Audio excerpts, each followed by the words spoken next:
فلا مضل له ومن يضلله فلا هادي له ونشهد أن لا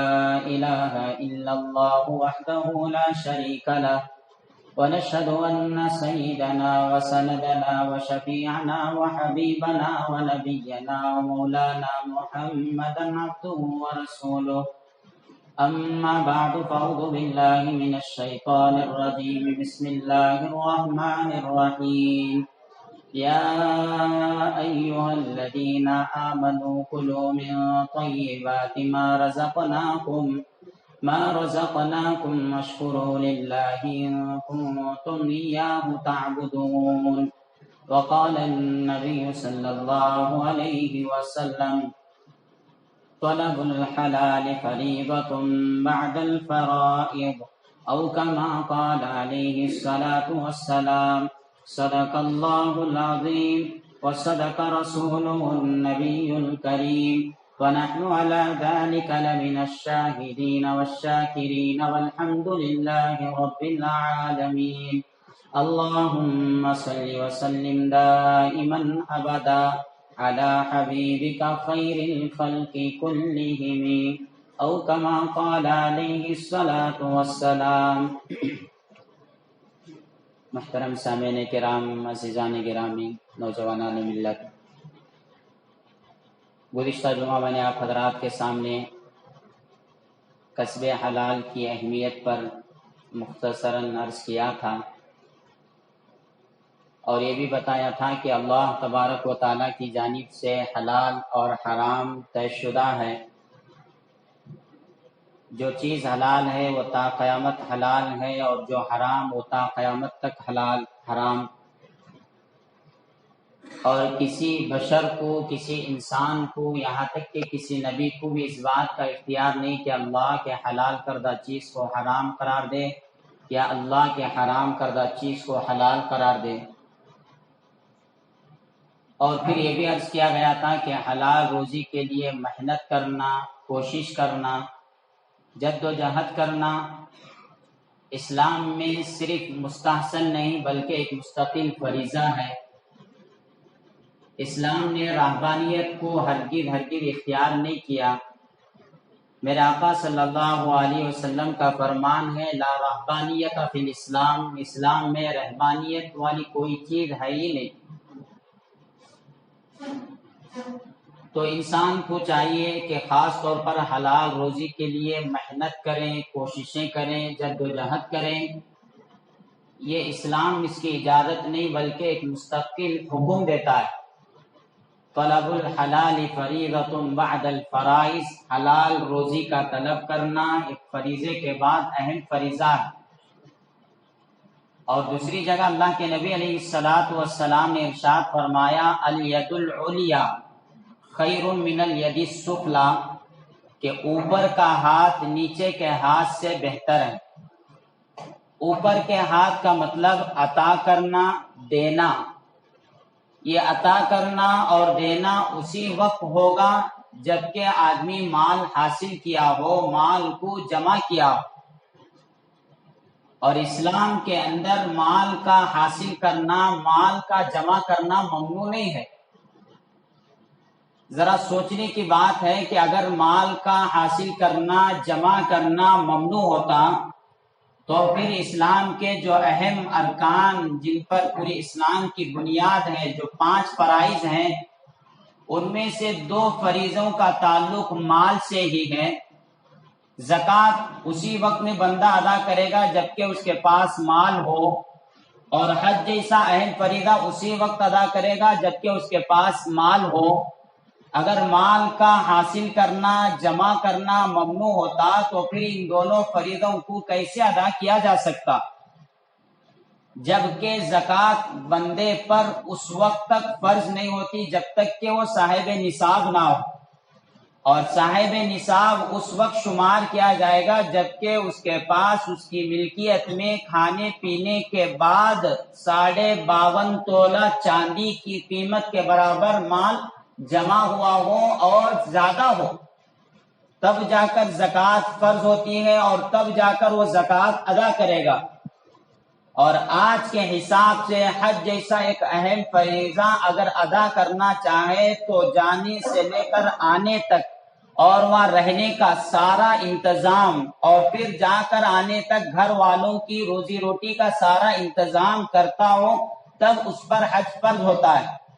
اور تخمیناً آج کے حساب سے اگر حج کے فریضہ ادا کرنے کے لیے مال کا حساب لگایا جائے تو 2.5 سے 3 لاکھ روپے پڑتا ہے،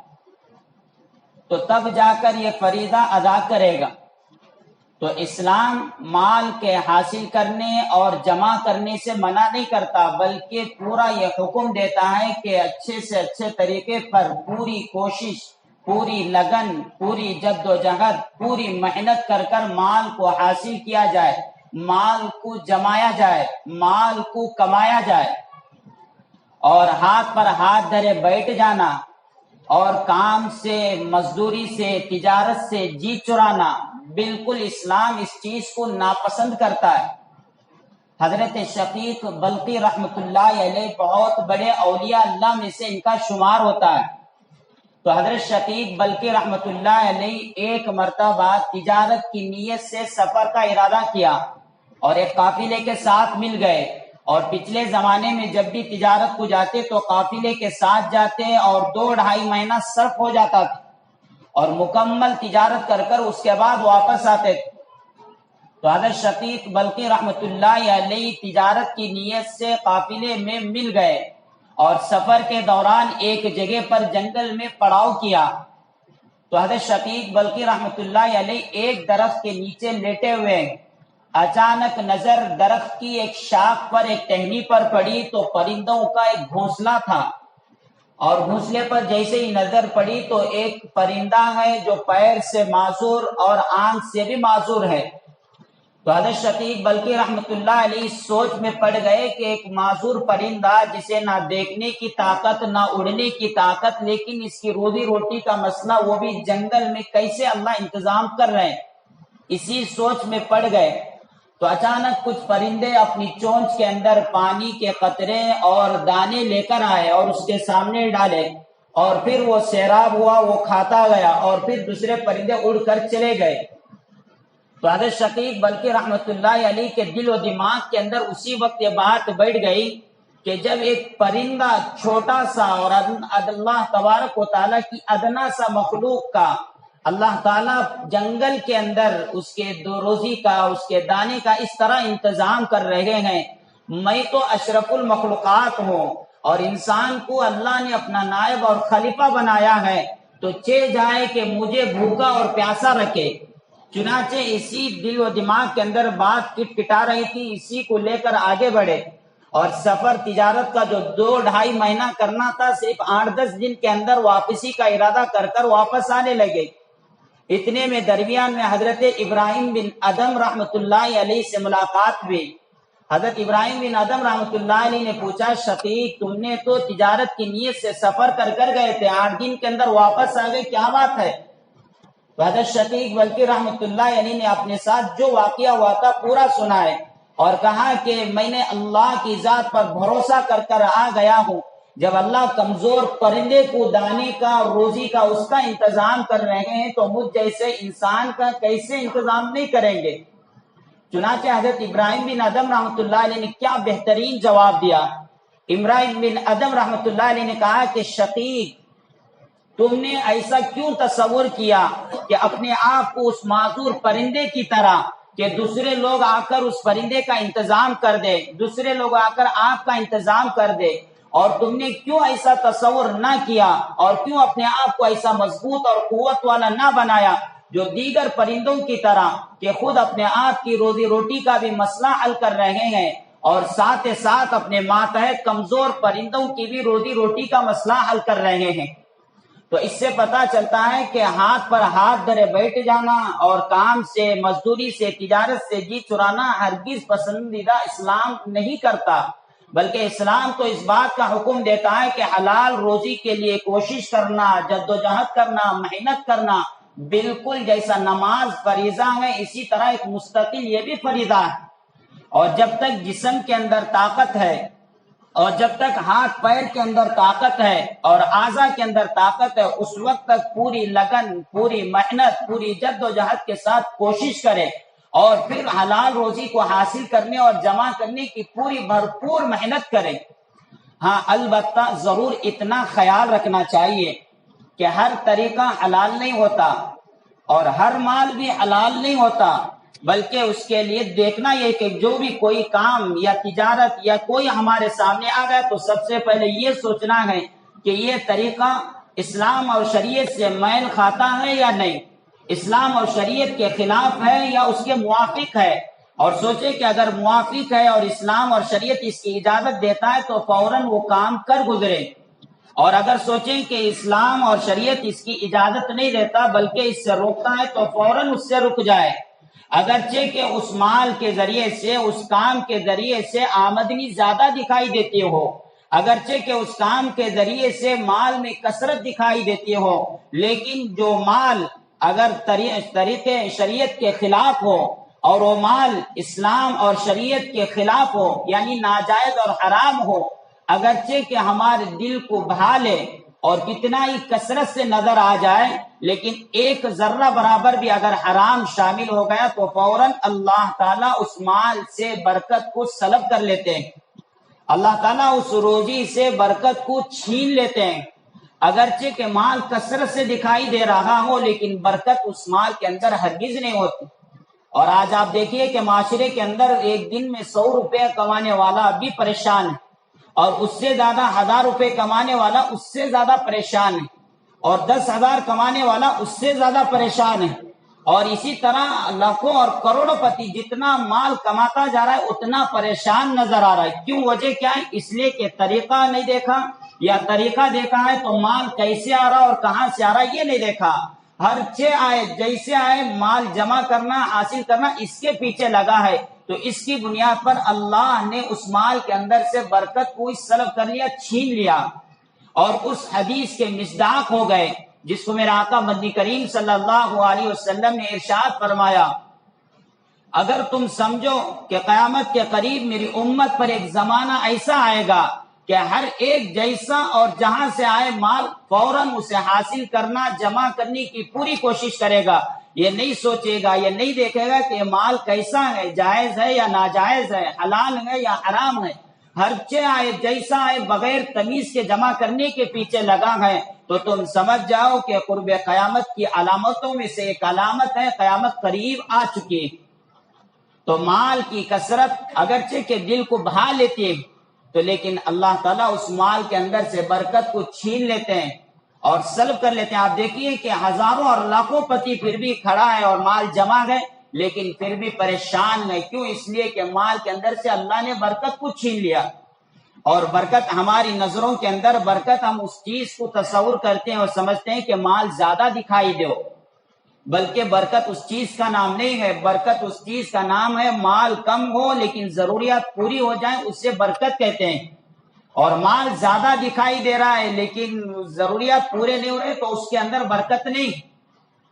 اور اللہ کے نبی علیہ الصلوۃ والسلام نے صاف ارشاد فرمایا کہ جہاں کہیں سے مال اگر جمع آ رہا ہے اور تحقیق کے بغیر اگر اسے حاصل کرنے کی کوشش کی تو قرب قیامت کی علامت ہے، اور مال کی کثرت یہ دلوں کو بھا لیتی ہے لیکن اس کے اندر برکت نہیں ہوتی۔ اللہ کا صاف فرمان ہے، سورہ مائدہ آیت نمبر 100 کے اندر اللہ فرماتے ہیں، قُلْ لَا يَسْتَوِي الْخَبِيثُ وَالطَّيِّبُ وَلَوْ أَعْجَبَكَ كَثْرَةُ الْخَبِيثِ فَاتَّقُوا اللَّهَ يَا أُولِي الْأَلْبَابِ لَعَلَّكُمْ تُفْلِحُونَ۔ اے نبی جی صلی اللہ علیہ وسلم، آپ میری امت کو کہہ دیجئے، بتا دیجئے، لا يستوي الخبيث والطيب، پاک اور حلال، یہاں پر مفسرین نے طیب سے پاک اور حلال مال مراد لیا ہے اور خبیث سے ناجائز اور حرام مال مراد لیا ہے، تو پاک اور حلال مال اور ناجائز اور حرام مال یہ دونوں برابر نہیں ہوتے۔ اور پھر آگے اللہ نے ارشاد فرمایا، وَلَوْ أَعْجَبَكَ كَثْرَةُ الْخَبِيثِ، اگرچہ کہ زیادہ یعنی خبیث مال زیادہ دکھائی دے،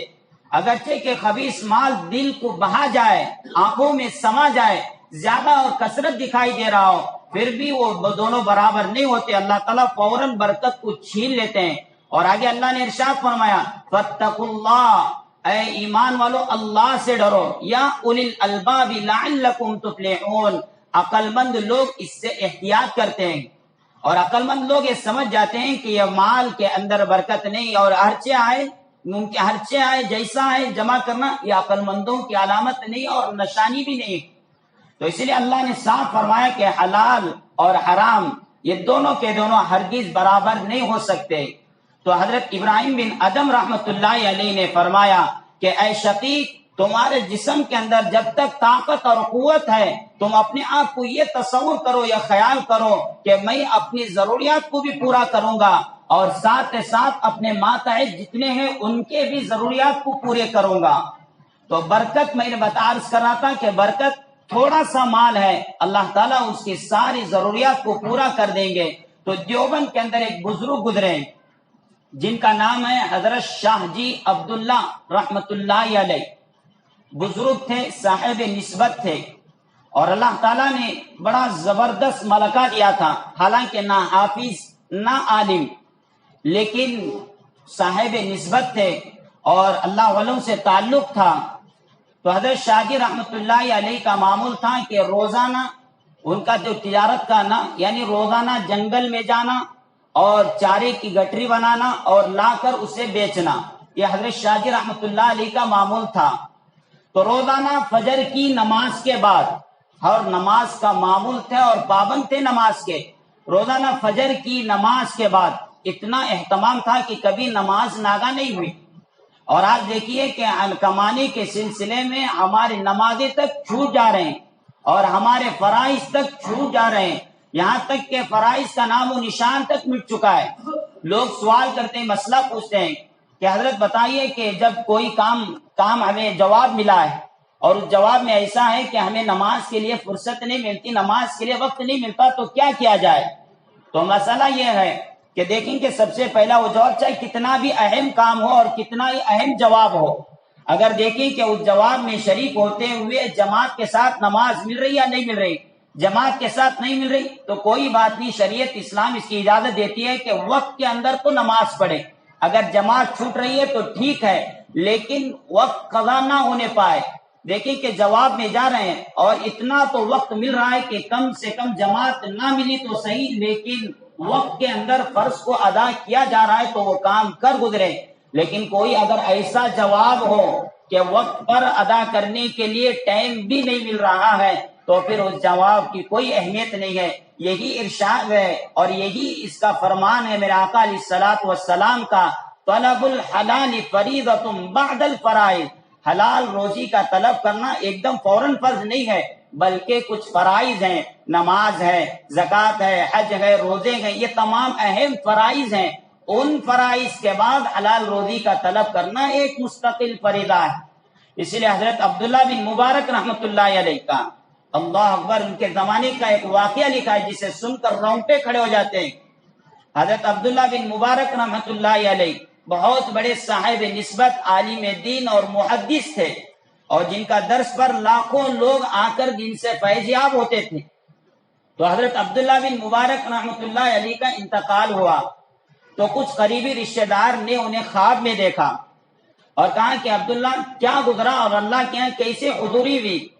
تو حضرت عبداللہ بن مبارک رحمت اللہ علیہ نے کہا کہ اللہ کے یہاں جواب دہی ہوئی اور اللہ نے میری مغفرت کر دی، لیکن میرے پڑوس میں ایک لوہار تھا، لوہے کا کام کرنے والا لوہار تھا، اور اللہ تعالیٰ نے میرے سے بھی اونچا اور اعلیٰ درجہ اسے عطا کیا ہے۔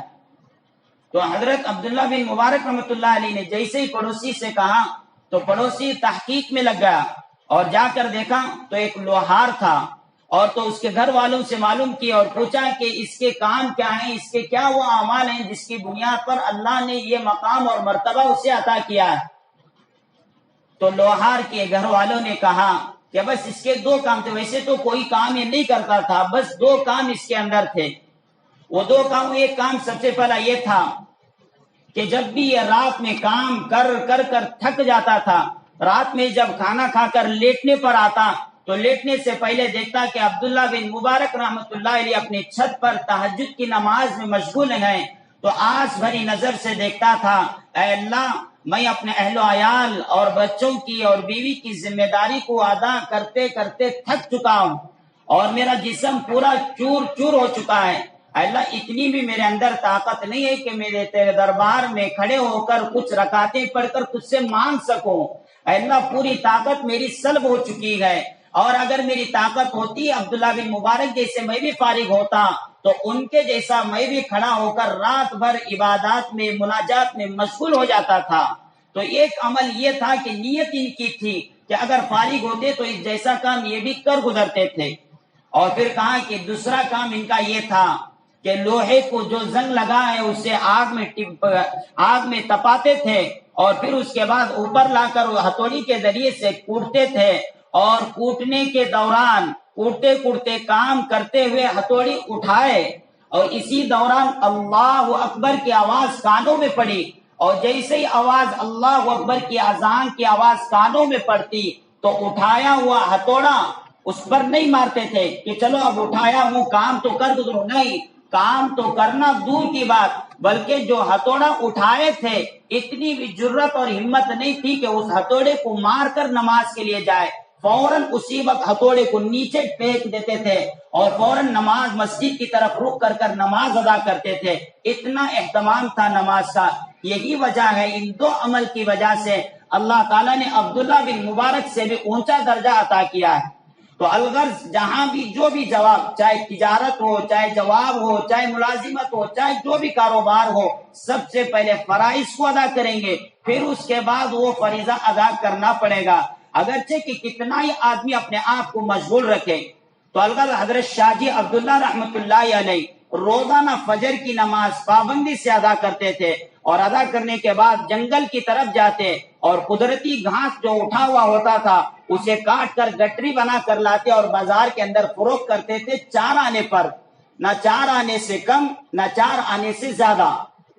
بڑا بہترین انتظام کیا ہوا تھا، اور ان سارے 4 آنوں کو برابر تقسیم کرتے تھے۔ ایک آنا اپنی بیٹی پر صرف کرتے تھے، خرچ کرتے تھے، اور ایک آنا غریب غربا اور مساکین پر صدقہ کرتے تھے، اور ایک آنے سے اکابرین دیوبند، جو دیوبند کے علماء اور بزرگ اور اساتذہ تھے، مہینے میں 1 مرتبہ جمع کر کر ان کی دعوت کرتے تھے، اور پھر اور ایک آنے سے اپنے اوپر خرچ کرتے تھے۔ 4 آنے کا پورا برابر انتظام کیا ہوا تھا۔ اور آج دیکھیے کہ 1000 کمانے والا اور 10,000 کمانے والا، 25,000، یہاں تک کہ 50 اور لاکھ بھی کمانے والا، جیسا ہی مہینہ پورا نہیں ہوا، ابھی کچھ 4-5 دن باقی ہیں تو فوراً پریشان ہو جاتا ہے، اتنا پریشان گویا کہ قرض کا بھی مستحق ہو جاتا ہے، اور پھر سوچتا ہے کہ برکت ہی نہیں ہے، مال کو استعمال کرنے کا طریقہ ہی نہیں معلوم ہو رہا ہے، ہر آدمی پریشان ہے، اور ایک یہی سوچتا ہے کہ میں حالانکہ 30,000، 40,000، 50,000 مہینے کے اندر کما رہا ہوں، پھر بھی مہینہ ہوتے ہوتے اپنی ضروریات پوری نہیں ہو رہے ہیں۔ اور جب ان سے کہا جاتا ہے کہ بھئی غربا اور مساکین کا بھی حق ہے، ان پر بھی صدقہ کرو، خیرات کرو، تو کہتے ہیں کہ حضرت یہ پیسے جب میری ضروریات پورے نہیں ہو رہے ہیں تو چہ جائے کہ اوروں کی ضرورت کو میں پورا کر سکوں۔ تو یہ وجہ اس کی یہی ہے کہ ہر ایک آدمی یہی چاہتا ہے کہ میرا لباس اچھا ہو، میرا رہن سہن اچھا ہو، میرا کھانا پینا اچھا ہو، اور پورے معاشرے کے اندر سب سے بڑا معزز اور بڑا مالدار آدمی مجھے تصور کیا جائے، جبکہ پورے معاشرے کے یہ تصور کی وجہ سے جب آمدنی کم ہے، خرچ زیادہ ہے، تو پھر الٹا قرض کا مستحق ہو جائے گا۔ حضرت مولانا شفیع صاحب رحمت اللہ علیہ نے فرمایا کہ بہترین انتظام کو کر لے، جتنی آمدنی ہے خرچ کرنے کو بھی اختیار کیا جائے کہ اس کا انتظام بہترین انداز میں کرے۔ تو حضرت ایک قاسم نانوتوی رحمت اللہ علیہ کا واقعہ لکھتے ہیں کہ حضرت قاسم نانوتوی رحمت اللہ علیہ کی اس وقت میں ماہانہ ان کی تنخواہ 30 روپے تھی۔ تو باہلپور کے اندر ایک حاکم تھا، تو اس نے بہت بڑا رئیس اور مالدار خاندان کا تھا، تو اس نے اپنی بڑی رقم خرچ کر ایک بہترین ادارہ بنایا، ایک مدرسہ بنایا، اور وہاں کے علماء سے کہا کہ جاؤ اسے اچھا چلا لے کر جا سکے۔ تو قاسم نانوتوی سے درخواست کر ان کو لے کر آؤ، اور ماہانہ 300 روپے ان کو دیا جائے گا، اس وقت کے ماہانہ 300 روپے ان کو دیا جائے گا۔ تو چنانچہ علماء مل کر حضرت قاسم نانوتوی رحمت اللہ علیہ کی خدمت میں آئے، اور آ کر کہا کہ حضرت آپ کو باہولپور کے اندر ایک بہترین ادارہ ہے، آپ تو یہاں انار کے درخت کے نیچے اور کچھ معمولی سی عمارت میں پڑھا رہے ہیں، وہاں تو بڑی اعلیٰ شان عمارت بنائی گئی ہے اور آپ کی تنخواہ سے 2 گنا 6 گنا 10 گنا بڑھ کر آپ کو دیا جائے گا، آپ وہاں پر آئیے۔ تو حضرت قاسم نانوتوی رحمۃ اللہ علیہ کا کیا جواب تھا؟ اللہ اکبر! یہی وجہ تھی، یہی مقبولیت ہے جس کی وجہ سے آج بھی اس ادارے سے پوری دنیا کے اندر فیض عام و تام ہوتے جا رہا ہے۔ ان کا اخلاص اور ان کی وہ للہیت اور ان کی وہ خوشنودی کی برکات تھے جو آج بھی ماشاءاللہ مسلسل جاری ہے۔ قاسم نانوتوی رحمۃ اللہ علیہ نے فرمایا کہ ارے سنو کہ یہ جو 30 روپے مجھے ماہانہ ملتے ہیں اور مہینہ ہوتے ہوتے اور 5-6 روپے میرے پاس بچ جاتے ہیں، لیکن وہ 5-6 روپے کہاں پر خرچ کروں؟ پورا مہینہ میں اسی سوچ میں لگے رہتا ہوں۔ جب یہ 300 روپے میرے پاس جمع ہو جائیں گے، میری ضرورت تو 20 سے 25 کے اندر پوری ہو جا رہی ہے، تو بقیہ رقم کہاں پر صرف کروں اور کیسے استعمال کروں؟ اس سوچ میں کیسے لگا رہوں گا؟ تو حضرت قاسم نانوتوی رحمۃ اللہ علیہ انتظام کیا ہوا تھا؟ مولانا شفیع صاحب رحمۃ اللہ علیہ یہی فرماتے ہیں کہ آج انسان جو پریشان ہے، 100 روپے کمانے والا بھی اور 10,000 اور 50,000 بھی کمانے والا، یہی وجہ ہے، اس کی وجہ یہی کہ آمدنی کم ہے، خرچ زیادہ ہے، جس کی وجہ سے پریشان ہے۔ جتنی آمدنی اتنا خرچ کیا جائے تو پھر آدمی پریشان نہیں ہوگا۔ اور پھر فرمایا کہ ہر آدمی اس سوچ میں لگا ہوا ہے کہ میری پیمنٹ کو، میری تنخواہ کو بڑھایا جائے، اضافہ کیا جائے، جبکہ وہ نہ اس کے اختیار میں ہے اور نہ دینے والوں کے اختیار میں ہے، اس لیے کہ اللہ نے روزی کو مقدر کر چکا ہے، اور جو روزی جتنی مقدر کر چکا ہے نہ اس سے ایک دانہ کم ملے گا نہ ایک دانہ زیادہ ملے گا، برابر مقدر کی روزی مل کر ہی رہے گی۔ لیکن جو اس کے اختیار میں گئے کہ خرچ کرنا اس کے اختیار میں گئے تو اسے چھوڑ کر غیر اختیار چیز کے پیچھے لگا ہے۔ تو الغرض عرض یہ کر رہا تھا کہ 4 آنے اور بہترین ادھر صدقہ و خیرات بھی ہو رہا ہے، اور ادھر صلہ رحمی یعنی بیٹی پر خرچ بھی ہو رہا ہے، اور ادھر ایک آنے سے اپنے ضروریات بھی پورے ہو رہے ہیں، اور ایک آنے سے اکابرین دیوبند کی دعوت بھی کر رہے ہیں۔ اور پھر حضرت مولانا یعقوب صاحب نانوتوی رحمۃ اللہ علیہ فرماتے گئے کہ اس بزرگ شاہ جی عبداللہ رحمۃ اللہ علیہ کی دعوت کا پورا مہینہ بھر ہمیں انتظار رہتا تھا۔ اللہ اکبر! وجہ کیا؟ حضرت خود لکھتے ہیں آگے کہ جیسے حضرت شاہ جی کو بنانے نہیں آتا تھا، پوری رقم جمع کر کر ہماری خدمت میں دیتے کہ آپ ہی بنائے، اور کبھی کبھار اپنے ہاتھوں سے بھی بنا لیتے تھے، اور جب رقم دیتے تو اس رقم کو لیتے اور وصول کرتے، اور پھر باوضو ہو کر بازار میں جاتے اور سامان خرید کر لاتے تھے، اور پھر باوضو ہو کر اس کو بناتے تھے، اور سارے اکابرین باوضو ہو کر اس کھانے کو استعمال کرتے تھے، اور فرماتے ہیں کہ پورا مہینہ بھر اس کا اثر ہمارے اندر رہتا تھا، اور پورا مہینے بھر نہ کبھی تہجد ناغہ ہوتی تھی، نہ کبھی تکبیر اولیٰ ناغہ ہوتی تھی، نہ کبھی برائی کا داعیہ اور خیال ہمارے دل و دماغ کے اندر پیدا ہوتا تھا۔ اللہ پر یہ حلال روزی کی برکت تھی۔ کیا وجہ؟ یہ حلال روزی کی برکت کہ پورے مہینے بھر اس کا اثر رہتا تھا، اور ہم پورا انتظار میں رہتے تھے کہ کبھی شاہ جی رحمۃ اللہ علیہ کی پھر دوبارہ دعوت ہو جائے گی۔ تو جب بندہ حلال روزی استعمال کرتا ہے تو اس سے ایک تو داعیہ پیدا ہوتا ہے نیک اعمال کا، اور دوسرا اس روزی کے اندر برکت ہوتی ہے، اور پھر حرام کا ذرہ بھی، ایک لقمہ بھی اگر آ گیا تو پھر نہ اس کی دعائیں قبول ہوتی ہیں اور نہ اس کی عبادتیں قبول ہوتی ہیں، اور نہ ہی اس کے نیک اعمال کا شوق اور جذبہ اس کے دل و دماغ کے اندر پیدا ہوتا ہے۔ حدیث پاک کے اندر آتا ہے، اللہ کے نبی علیہ الصلوۃ والسلام نے مثال کے ذریعے سے سمجھایا۔ حضرات صحابہ بیٹھے ہیں، آپ نے فرمایا کہ ایک آدمی بڑا لمبا اور طویل سفر کر کر آ رہا ہے، اور پھر اس کا دیکھا جائے تو حلیہ ایک دم بگڑا ہوا ہے، لباس غبار آلود ہے، اور بال بکھرے ہوئے ہیں، اور چہرے پر دھول مٹی جمع ہے، اور سارے ان حالات میں اور ایک دم مسکین اور غریب کی حالت میں دونوں ہاتھ آسمان کی طرف اٹھاتے ہوئے دعا کرتا ہے، یا ربی یا ربی، اللہ سے گڑ گڑا کر رو رو کر مانگتا ہے۔ آقا نے فرمایا اس کی دعا قبول نہیں ہوگی۔ کیوں؟ اس لیے کہ ملبسہ حرام ومطعمہ حرام ومشربہ حرام، اس کا کھانا حرام ہے، اس کا پینا حرام ہے، اس کا لباس حرام ہے۔ جب یہ سارے چیزیں اس کے حرام غذا سے اس کی پرورش بھی ہو تو اس کی دعا کہاں سے قبول ہوگی؟ حالانکہ حدیث پاک کے اندر آتا ہے کہ 3 آدمی ایسے ہیں ان کی دعا کے قبول ہونے کا وعدہ کیا گیا ہے، ان کی دعا رد نہیں ہوتی۔ آقا نے فرمایا 3 آدمی، ایک سب سے پہلا وہ شخص ہے جو مظلوم ہو، جس پر ظلم کیا گیا ہو، جب بھی وہ ہاتھ اٹھائے گا اللہ اس کی دعا کو قبول کریں گے۔ اور دوسرا مسافر کی دعا کبھی اللہ تعالیٰ رد نہیں کرتے، اس کی بھی دعا قبول کرنے کا وعدہ کیا گیا ہے۔ اور تیسرا ماں باپ کی دعا ان کے اولاد کے حق میں، تو اس کے وعدہ کیا گیا ہے دعا قبول ہونے کا۔ مسافر ہے، دعا تو قبول ہونا چاہیے لیکن پھر بھی اس کی دعا قبول نہیں ہو رہی، کیوں؟ وجہ کیا؟ اس لیے کہ اس کا پینا، اس کا کھانا اور اس کا لباس سب حرام ہے۔ اور پھر آگے اللہ کے نبی علیہ الصلوۃ والسلام نے آگے ارشاد فرمایا، چونکا دینے والی حدیث ہے، آپ نے فرمایا کہ بیت المقدس پر اللہ تعالیٰ نے کچھ فرشتوں کو مقرر کر رکھا ہے، اور پھر وہ دن، کوئی دن ایسا نہیں گزرتا، کوئی رات ایسی نہیں گزرتی جو وہ اعلان نہ کرتے ہو۔ ہر دن میں، ہر رات میں اعلان کرتے ہیں کہ اے لوگوں آگاہ ہو جاؤ، حلال روزی کو استعمال کرو، حلال کمائی کماؤ، اس لیے کہ حرام روزی کماؤ گے اور حرام کو تم استعمال کرو گے تو جس کی بنیاد پر نہ تمہاری نمازیں قبول ہوں گی، نہ تمہاری عبادتیں قبول ہوں گی اور نہ ہی تمہاری دعائیں قبول ہوں گی۔ تو حرام لقمہ بھی اگر چلا گیا تو اس کی دعا قبول نہیں ہوتی۔ یہی وجہ ہے کہ حجاج بن یوسف کو جب پتا چلا کہ ایک مستجاب الدعوات ایک فلاں بزرگ رہتے ہیں فلاں علاقے کے اندر، تو اس نے دعوت کی، اور دعوت کر اس نے حرام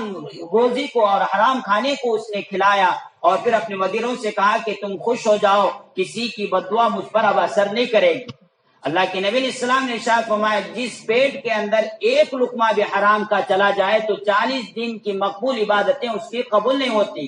اور مستجاب الدعوات بننے کے لیے حلال روزی شرط ہے۔ حضرت انس بن مالک رضی اللہ تعالیٰ عنہ آقا کی خدمت میں آئے اور آ کر سوال کیا، درخواست کی، اللہ کے نبی صلی اللہ علیہ وسلم آپ دعا کر دیجئے کہ میں مستجاب الدعوات بن جاؤں۔ مستجاب الدعوات کہتے ہیں جب بھی جو بھی دعا کرے اللہ فوراً قبول کر لیتے ہیں، تو آپ دعا کر دیجئے کہ اللہ مجھے مستجاب الدعوات بنائے۔ اللہ کے نبی علیہ السلام نے کیا ارشاد فرمایا؟ آپ نے یہ فرمایا کہ رات بھر نفلیں کرو، روزے رکھو، مجاہدہ کرو، نہیں، بلکہ صرف مختصر جملہ یہ کہا کہ اے انس حلال کمائی کماؤ، حلال روزی استعمال کرو، تم مستجاب الدعوات بن جاؤ گے۔